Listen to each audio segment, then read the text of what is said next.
Morning everyone, welcome back to the channel to a new blog. অনেক দিন পর আবার ব্লগে এলাম। কিছু কাজের জন্য ব্যস্ত হয়ে গেছিলাম। আর যা গরম পড়েছে, মানে বিরক্তকর লাগে কাজে যেতে সত্যি করে সকালবেলা উঠে। তো এখন বাজে 6:05।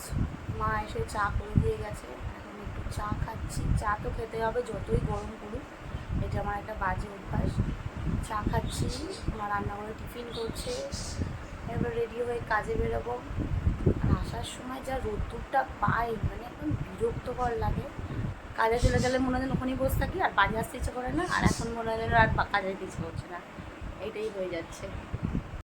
বাড়ি এসে ফ্রেশ হলাম, ফ্রেশ করে লাঞ্চ করে জাস্ট উঠলাম। আজকে অনেকটা লাঞ্চ করতে দেরি হয়ে গেছে, প্রায় এখন বাজে 3:45।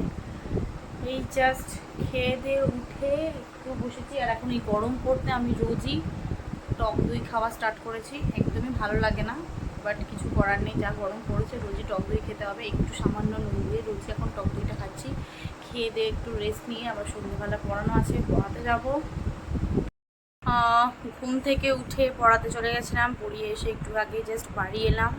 পুরী থেকে আসার পর গায়ের রং একদম মানে যাচ্ছে তাই অবস্থা হয়ে গেছে। তার মধ্যে যা গরম, রোজে কাজে যাই, টাইমও পাই না। তো এখন হাতে একটু টাইম আছে, মাই রান্নাঘরে গেল ভাত টাত বাড়তে।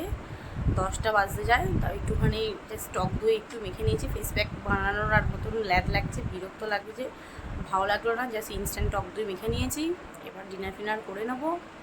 এখন গরমকালের বেস্ট খাবার জল ভাত, চানাচুর, আলু ভাতে ডিম ভাজা। এর চেয়ে বেস্ট খাবার হয় না। আমি আর মা খেতে বসে গেছি।